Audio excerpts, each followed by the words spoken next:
perdawan itu masih kuat, percaya pada iman leluhur ya, masih kuat. Ya, Pati tidak mau kata itu tidak baik. Nenek moyang kita dulu itu belum percaya Kristus.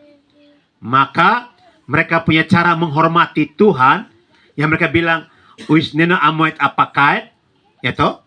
Uisneno apinat aplahat. Itu konsep Allah menurut nenek moyang kita yang belum permandian.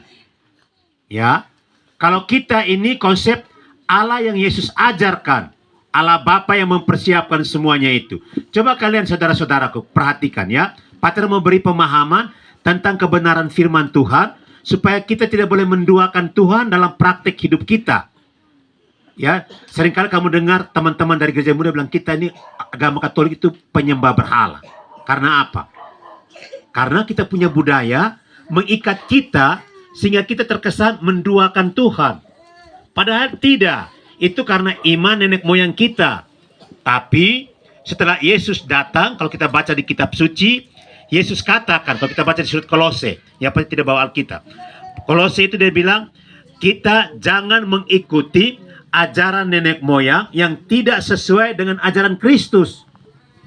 Artinya kita punya nenek moyang ajar yang tidak cocok dengan Yesus ajarkan, kita harus tinggalkan.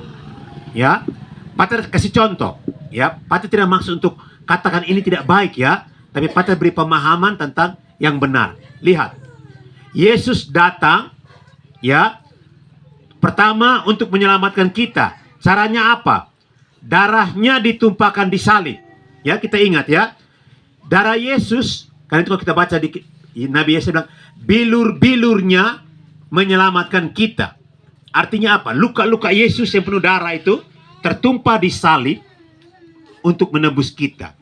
Maka lihat, Yesus kalau kita bilang, dulu kita bilang misa itu korban ekaristi. Yesus mengorbankan dirinya untuk keselamatan kita. Lihat, ada darah yang ditumpahkan, yaitu darah Yesus. Darah Yesus yang menyelamatkan kita. Sekarang kita lihat ya, kalau kita baca di kitab Ibrani, itu omong sangat jelas. Ataukah 1 Petrus, ya ada kitab suci bisa ini. 1 Petrus bab 3, ayat 1-6 kalau tidak salah. Saya dikatakan, kita diselamatkan dengan darah Yesus yang sangat mahal.